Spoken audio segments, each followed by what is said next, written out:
Pengertian keluarga. Keluarga adalah unit terkecil dari masyarakat yang tersusun atas kepala keluarga dan beberapa orang yang terkumpul dan tinggal bersama pada suatu tempat di bawah satu atap dalam kondisi yang saling membutuhkan. Fungsi pendidikan dan pengasuhan keluarga.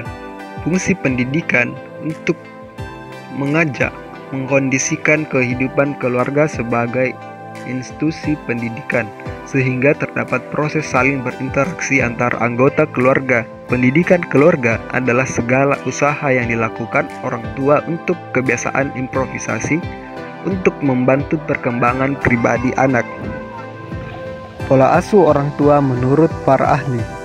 Pola asuh orang tua menurut Gunarsa tahun 2000 merupakan pola interaksi antara anak dengan orang tua yang meliputi bukan hanya pemenuhan fisik dan psikologis, tetapi juga norma-norma yang berlaku di masyarakat agar dapat hidup selaras dengan lingkungan.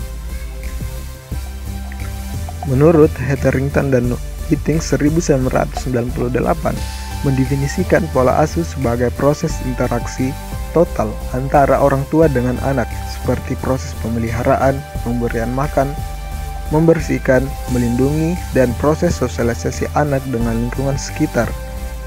Orang tua akan menerapkan pola asuh yang terbaik bagi anaknya, dan orang tua akan menjadi contoh bagi anaknya. Menurut Wahyuning 2003, pola asuh adalah seluruh cara perlakuan orang tua yang ditetapkan pada anak, yang merupakan bagian penting dan mendasar menyiapkan anak untuk menjadi masyarakat yang baik. Pengasuhan anak menunjuk pada pendidikan umum yang ditetapkan. Pengasuhan terhadap anak berupa suatu proses interaksi orang tua sebagai pengasuh dan anak sebagai yang diasuh, yang mencakup perawatan yang mendorong keberhasilan, melindungi maupun sosialisasi yang mengajarkan tingkah laku umum yang diterima oleh masyarakat. Jenis pola asuh orang tua menurut ahli. Menurut Diana Bomrin 1967 dalam Santrok 2009 membagi pola asuh ke dalam 3 bentuk, yaitu yang pertama pola asuh otoriter. Orang tua dengan tipe pola asuh ini biasanya cenderung membatasi dan menghukum. Mereka secara otoriter mendesak anak untuk mengikuti perintah dan menghormati mereka. Orang tua dengan pola ini sangat ketat dalam memberikan batasan dan kendali yang tegas terhadap anak-anak, serta berkomunikasi verbal yang terjadi juga lebih satu arah. Orang tua tipe otoriter umumnya menilai anak sebagai objek yang harus dibentuk orang tua yang merasa lebih tahu mana yang terbaik bagi anak-anaknya. Adapun anak yang diasuh dengan pola otoriter seringkali terlihat kurang bahagia, ketakutan dalam melakukan suatu karena takut salah, minder, dan memiliki kemampuan komunikasi yang lemah. Contoh orang tua tipe pola asuh ini melarang anak laki-laki bermain dengan perempuan tanpa memberikan penjelasan atau alasan. Berikutnya yaitu pola asuh demokratis. Pola pengasuhan dengan gaya otoritatif bersifat positif dan mendorong anak untuk mandiri. Namun orang tua tetap menempatkan batas dan kendali atas tindakan yang mereka lakukan. Orang tua tipe ini juga memberikan kebebasan pada anak untuk memilih dan melakukan suatu tindakan. Serta pendekatan yang dilakukan orang tua ke anak juga bersifat hangat. Pada pola ini komunikasi terjadi dua arah. Orang tua bersifat mengasuh dan mendukung. Anak yang diasuh dengan pola ini akan terlihat lebih dewasa, mandiri, ceria, mampu mengendalikan diri, berorientasi pada prestasi, dan mampu mengatasi stresnya dengan baik. Pola asuh permisif. Orang tua dengan gaya pengasuhan ini tidak pernah berperan dalam kehidupan anak. Anak diberikan kebebasan melakukan apapun tanpa pengawasan dari orang tua. Orang tua cenderung tidak menegur dan memperingatkan. Orang tua dengan pola asuh ini tidak mempertimbangkan perkembangan anak secara menyeluruh. Anak yang diasuh dengan pola ini cenderung melakukan pelanggaran karena mereka tidak mampu mengendalikan perilakunya, tidak dewasa, memiliki harga diri rendah, dan terasingkan dari keluarga. Berikutnya yaitu pola asuh demokratis. Pola pengasuhan dengan gaya otoritatif bersifat positif dan mendorong anak untuk mandiri. Namun orang tua tetap menempatkan batas dan kendali atas tindakan yang mereka lakukan. Orang tua tipe ini juga memberikan kebebasan pada anak untuk memilih dan melakukan suatu tindakan. Serta pendekatan yang dilakukan orang tua ke anak juga bersifat hangat. Pada pola ini komunikasi terjadi dua arah. Orang tua bersifat mengasuh dan mendukung. Anak yang diasuh dengan pola ini akan terlihat lebih dewasa, mandiri, ceria, mampu mengendalikan diri, berorientasi pada prestasi, dan mampu mengatasi stresnya dengan baik. Faktor yang mempengaruhi pola asuh. Yang pertama yaitu budaya setempat. Lingkungan masyarakat di sekitar tempat tinggal memiliki peran yang cukup besar dalam membentuk arah pengasuhan orang tua terhadap anaknya.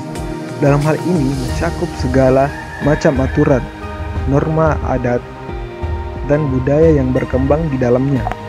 Berikutnya yaitu ideologi yang berkembang dalam diri orang tua.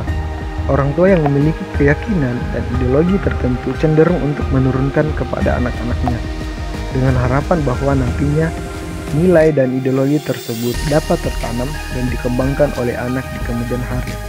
Letak geografis dan etis. Letak suatu daerah serta norma yang berkembang dalam masyarakat mempunyai peran yang cukup besar dalam membentuk pola asuh orang tua. Penduduk pada dataran tinggi memiliki perbedaan karakteristik dengan penduduk dataran rendah. Tuntutan dan tradisi yang dikembangkan pada tiap-tiap daerah. Orientasi religius. Arah dan orientasi religiusitas dapat menjadi pemicu diterapkannya pola asuh orang tua. Dalam keluarga, orang tua yang menganut agama dan keyakinan religius tertentu senantiasa berusaha agar anak pada akhirnya juga dapat mengikutinya. Status ekonomi. Dengan perekonomian yang cukup, kesempatan dan fasilitas yang diberikan, serta lingkungan material yang mendukung cenderung mengarahkan pola asuh orang tua menuju perlakuan yang tertentu yang dianggap sesuai oleh orang tua. Bakat dan kemampuan orang tua. Bakat dan kemampuan orang tua memiliki kemampuan komunikasi dan berhubungan dengan cara yang cepat, dan anaknya cenderung akan mengembangkan pola asuh yang sesuai dengan diri anak. Gaya hidup. Satu norma yang dianut sehari-hari yang sangat dipengaruhi oleh faktor lingkungannya yang mengembangkan suatu gaya hidup. Gaya hidup masyarakat di desa dan di kota besar cenderung memiliki ragam dan cara yang berbeda dalam mengatur interaksi orang tua dan anak. Pola asuh menurut perspektif Islam. Pada umur anak 0-16 tahun, pada tahap ini Rasulullah SAW menyuruh kita untuk memanjakan, mengasihi, menyayangi anak dengan kasih sayang tanpa terbatas. Berikan kasih sayang dengan bersikap adil terhadap setiap anak. Tidak boleh dipukul sekiranya mereka melakukan kesalahan, walaupun atas dasar untuk mendidik, sehingga anak-anak lebih dekat dengan kita. Anak-anak yang merasa aman pada usia kecil, mereka akan merasa tahu ibu dan bapaknya selalu ada di sisi mereka setiap waktu. Umur anak 7-14 tahun. Pada tahap ini orang tua harus menanamkan nilai disiplin dan tanggung jawab kepada anak.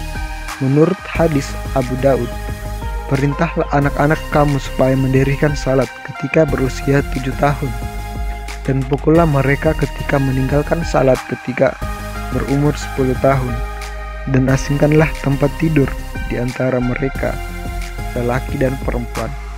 Pukullah bukanlah untuk menyiksa, hanya sekadar untuk mengingatkan anak, sehingga anak akan lebih bertanggung jawab pada setiap perintah, terutama dalam mendirikan sholat.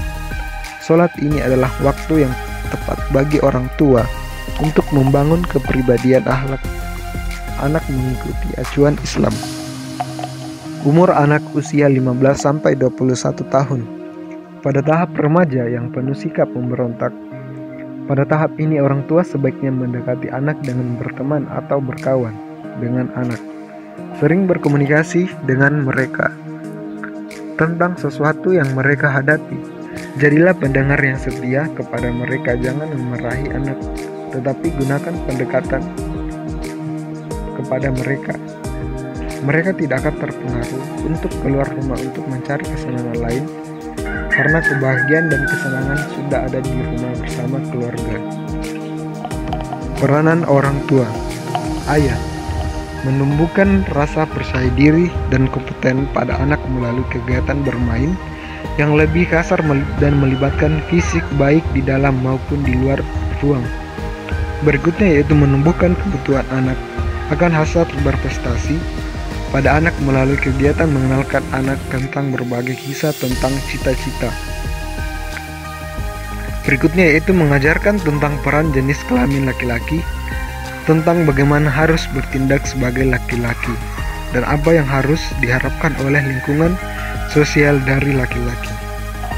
Ibu menumbuhkan perasaan mencintai dan mengasihi pada anak melalui interaksi yang jauh melibatkan sentuhan fisik dan kasih sayang.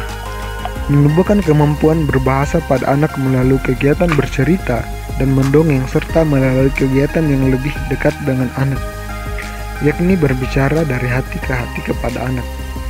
Mengajarkan tentang peran jenis kelamin perempuan, tentang bagaimana harus bertindak sebagai perempuan, dan apa yang harus diterapkan oleh lingkungan sosial dari perempuan.